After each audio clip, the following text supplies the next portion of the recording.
So good evening friends, जय हिंद to all of you. हम अपनी स्पाई मास्टर सीरीज़ के पिछले एपिसोड में हमने डीप स्टेट के बारे में समझा था, किस तरह आईएसआई का क्या रोल है इस सब में।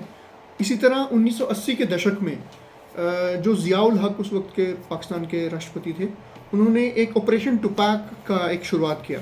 उस ऑपरेशन टुपाक के तहत उन्होंने क्या किया, उन्होंने एक डिसइंटीग्रेशन ऑफ इंडिया का एक प्रोग्राम शुरू किया, जिसको ज़िया प्लान और लिबरेशन प्लान के नाम से भी जाना जाता है। इसमें उनका ऑब्जेक्टिव क्या था? सबसे पहले कि कश्मीर में एक अपराइजिंग को फ्यूल करना, कि कश्मीर में लोगों में एक अनरेस्ट पैदा करना, लोकल लोगों को यूज़ करना, उनको सबवर्ट करके इंडियन स्टेट के खिलाफ उनको भड़काना। इसके साथ ही अगर हम देखें, ये 1980 के दशक में उन्होंने ऐसा इनका ऑब्जेक्टिव था। तो इस बेसिकली जब 1965 की वॉर में उन्होंने ऑपरेशन जिब्राल्टर जो इंडिया के खिलाफ लॉन्च किया था, उसने उन्होंने अपने आर्म फोर्सेस के बंदे यहाँ इंडिया में भेजे, और जब वो पकड़े गए तो उनको उनकी जो पॉलिसी है वो एक्सपोज हो गई। तो अभी उन्होंने अपनी स्ट्रैटेजी चेंज की। उन्होंने ये कोशिश किया कि इंडिया के इंडिजिनियस लोगों को ही सबवर्ट करके, उनको रेडिकलाइज करके इंडियन स्टेट के खिलाफ भड़काने का इन्होंने काम किया। इसके साथ ही ये सिर्फ कश्मीर तक सीमित नहीं था। इन्होंने इस चीज़ को जब पंजाब में जो ऑलरेडी इंटरनल स्ट्राइव से गुजर रहा था, ड्रग ट्रैफिकिंग प्रमोट करना शुरू किया, और ये सारा नेटवर्क इन्होंने नॉर्थ ईस्ट में भी फैलाया। नॉर्थ ईस्ट में उस वक्त आप जानते हैं कि इंसर्जेंसीज काफ़ी ज़्यादा चल रही थी, लोगों में जो इंसर्जेंट ग्रुप्स थे, असम का भी स्ट्रगल था, ये सब चीज़ें चल रही थी। इन्होंने चाइना के साथ मिलकर उस चीज़ को भी फ्यूल करने की कोशिश किया आईएसआई ने। तो देखिए, जो ऑपरेशन टुपाक था, अगर हम देखें सिर्फ कश्मीर तक सीमित है तो ऐसा बिल्कुल भी नहीं है। ये पूरे भारत में एक सबवर्जन करके लोगों को एक अलग सा माहौल क्रिएट करना, ताकि देश की तरक्की, भारत की तरक्की को रोका जाए। इसमें उन्होंने क्या क्या कोशिशें की? इन्होंने पॉसिबल एसेट्स को आइडेंटिफाई करना शुरू किया। कुछ वल्नरेबल लोग जिनकी कुछ ना कुछ प्रॉब्लम्स हैं, उनको आइडेंटिफाई करके उनको पॉलिटिकली भी सबवर्ट करने की कोशिश की। नॉर्थ ईस्ट में जो ट्राइबल ग्रुप्स थे, जो कि अपने इंटरेस्ट के लिए लड़ रहे थे, उनको आर्म्स प्रोवाइड करना शुरू किया, उनको एक हवाला के थ्रू मनी सप्लाई करना शुरू किया, ऐसा लिटरेचर उनको प्रोवाइड करना शुरू किया ताकि वो भारतीय स्टेट के खिलाफ रिवोल्ट कर सकें और इंडिया की जो सिक्योरिटी एस्टैब्लिशमेंट के लिए और ज़्यादा चैलेंज पोज कर सकें। और चाइना ने भी उस चीज़ में काफ़ी इन्वॉल्वमेंट शो की। उस वक्त आपको पता है कि चाइना भी इंडिया में जो सेसेशनिस्ट एक्टिविटीज़ को प्रमोट करता रहा है।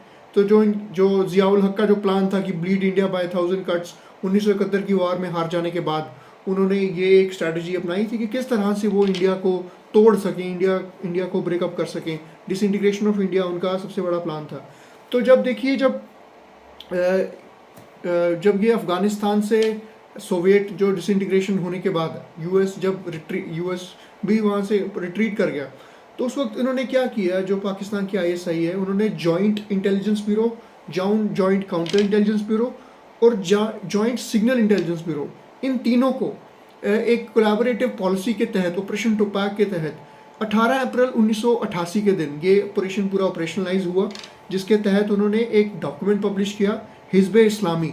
इस डॉक्यूमेंट के तहत उन्होंने एक ये पॉलिसी बनाई किस तरह से भारत में ऐसे ब्यूरोक्रेट्स, ऐसे पॉलिटिशियंस और ऐसे कोई भी सोशल एक्टिविटीज़ में इन्वॉल्व जो पॉलिटिकल एक्टिविस्ट हैं, उनको आइडेंटिफाई करके इंडियन स्टेट के खिलाफ भड़काना। ये जो डॉक्यूमेंट है हिज़्ब-ए इस्लामी का, इन्होंने कश्मीर में भी इसका प्रोपगेशन किया, पंजाब में भी थ्रू ड्रग पेडलिंग का नेटवर्क ये उन्होंने फैलाने की कोशिश की, और नॉर्थ ईस्ट में तो ट्राइबल ग्रुप्स में वायलेंट एक्टिविटीज़ फैलाने की इन्होंने कोशिश की ही की।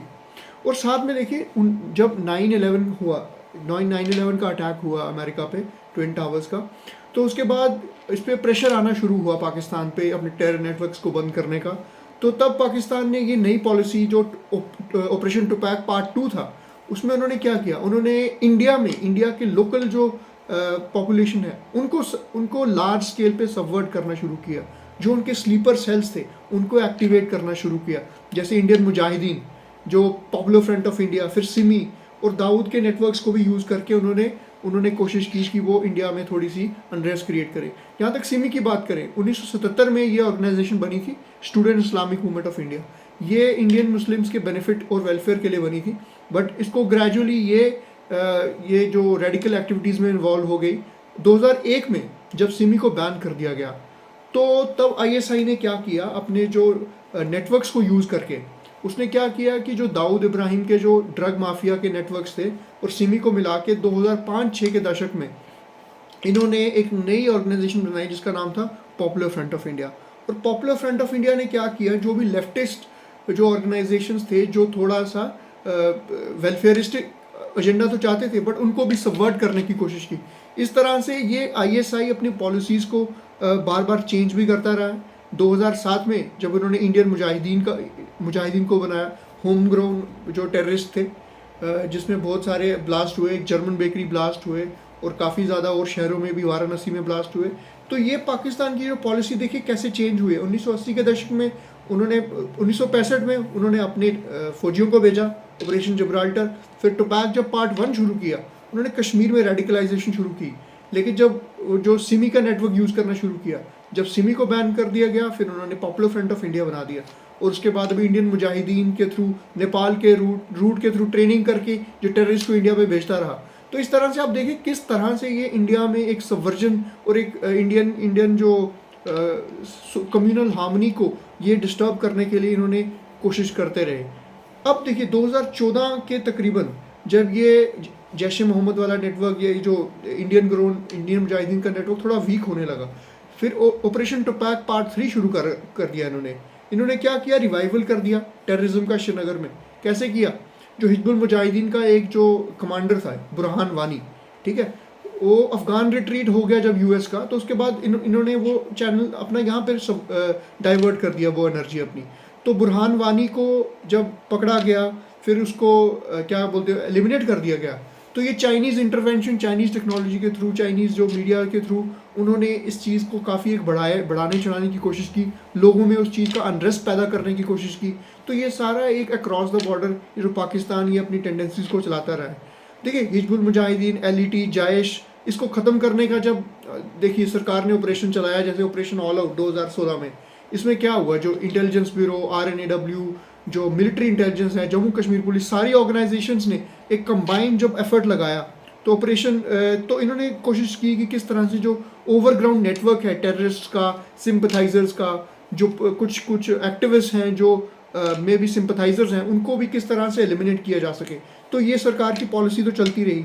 जब हमने देखा कि जब ऑपरेशन टोपैक पार्ट 3 में इन्होंने क्या देखा कि अभी इंडिया में जो इस्लामिस्ट मूवमेंट है, इंडिया में जो इस्लामिस्ट मूवमेंट को फैलाने की कोशिश कर रहे हैं, उसके काफ़ी टेकर्स नहीं हैं, लोग इस चीज़ को they are not following it. तो उन्होंने जो LET का एक रिफर्बिश्ड, एक क्या कहते हैं उसको, नया नामकरण देके एक नया अवतार लेके आया रेजिस्टेंट फ्रंट के तौर पे, ठीक है, रेजिस्टेंट फ्रंट, और जैश ए मोहम्मद का पीपल एंटी फासिस्ट फोरम।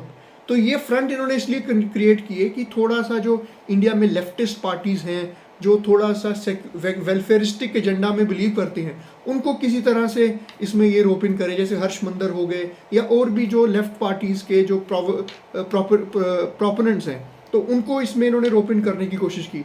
ये इनका ऑब्जेक्टिव क्या था, सेक्युलराइजेशन ऑफ टेररिज्म। इनका यहाँ ऑब्जेक्टिव यही था कि it's a old wine new bottle only. इन्होंने क्या किया कि जो इंडियन स्टेट को ब्रेकअप करने के लिए, इंडियन पॉलिसीज़ को इम्पैक्ट करने के लिए, एक पॉलिटिकल सबवर्जन करने के लिए एक नए अवतार में ये अपनी टेररिज्म की पॉलिसी को लेके आए, जिसमें इन्होंने सबवर्जन, ऐसे तो मतलब एक्टिवली ये इस्लामिस्ट प्रोपेगेंडा नहीं फैला रहे थे, लेकिन इन्होंने क्या किया, जो इंडिया की जो पॉलिसीज़ हैं, फॉर एग्जांपल इंडिया की कोई भी जो फार्मर प्रोटेस्ट हो गया या फिर खालिस्तान मूवमेंट को प्रमोट करना, ये इस तरह से देश के जो माहौल को, भाईचारे को भंग करने की कोशिश कर रहे हैं। इंडिया की कोई भी पॉलिसी आती है उसको एक फैसिस्ट पॉलिसी शो करके उस चीज़ को कमज़ोर करने की कोशिश करना, ये सारे आपका ISI का एक एजेंडा है। साथ ही साथ बीच में इस चीज़ को कॉम्प्लीमेंट करता है वो अपने स्लीपर सेल की वजह से, CIA का इस्तेमाल करता है, चाइनीज़ इंटेलिजेंस का इस्तेमाल करता है। इस तरह से कैसे आजकल हम देख रहे हैं कि जंगें हाइब्रिड वॉरफेयर में बदल गई हैं। पॉल हॉफमैन ने एक कॉन्सेप्ट दिया हाइब्रिड वॉरफेयर में, जिसका अब जंग सिर्फ आपके बॉर्डर्स पे नहीं लड़ी जाएगी, जंग आपके और काफ़ी तरीक़ों से लड़ी जाएगी। साइबर वॉरफेयर होगा, जिसमें कंट्री की पॉलिसीज़ को डिस्क्रेडिट किया जाता है, कंट्री के न्यूक्लियर इंस्टॉलेशंस को सेबोटाज करके, थ्रू हैकिंग, थ्रू मॉलवेयर, ये सब किया जाता है। तो इस तरह से देखिए ISI आजकल अपने नए नए हथकंडे अपना रहा है, किस तरह से भारत में वो अपने नेफेरियस टेंडेंसीज़ को फैला सके। तो हमारी जो एजेंसीज़ हैं, military agencies, police organizations, as well as intelligence organizations like the Intelligence Bureau and RNAW, इन सब का यही कोशिश रहता है किस तरह से ये पाकिस्तान की जो ISI है, इसके जो नापाक इरादे हैं, इसको किस तरह से ख़त्म किया जा, इसको भंग किस तरह से किया जा सके। तो हम अपनी तरफ से काउंटर इंटेलिजेंस एक्टिविटीज़ करते हैं ताकि हम उनके इन गलत इरादों को रोक सकें और अपने देश में जो भाईचारा है, जो देश की तरक्की है, उसको रोकने में जो इनका काम है, उसको हम अपना योगदान दे सकें। तो इसी तरह से ये था ऑपरेशन टोपैक दोस्तों। पाकिस्तान किस तरह से ये भारत को ब्लीड बाय 1000 कट्स वाली पॉलिसी से इंडिया में सबवर्जन और स्लीपर सेल्स को एक्टिवेट करता है। तो आज के इस स्पाई मास्टर सीरीज़ के एपिसोड में इतना ही। उम्मीद है आपको पसंद आया होगा। तो अपने वैल्यूएबल कमेंट्स, फीडबैक के लिए कमेंट सेक्शन में ज़रूर मेंशन करें। मिलते हैं अगले एपिसोड स्पाई मास्टर सीरीज़ में। तब तक आप सबको जय हिंद, नमस्कार।